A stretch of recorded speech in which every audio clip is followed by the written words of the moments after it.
Konnichiwa mga be! Sa pagpapatuloy ng ating paglalakbay, wow!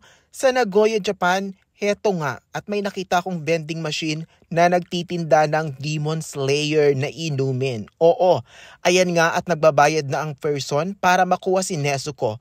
Oo, pinili ko tong isa, yan yung may picture ni Nezuko. Syempre diba, I'm so excited for Nezuko mga be, pero tingnan nyo! Tignan nyo ang nangyari. Diba? Si Genya ang nakuha ko. Nakakaloka. Pero okay lang naman. Oo.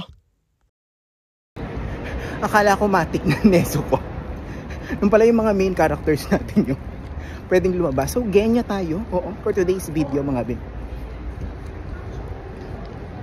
Tubig siya. Sparkling water. Ayan.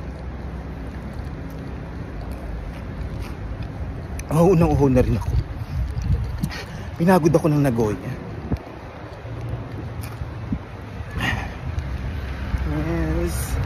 Kanpai, Genya. From Nezuko to Genya.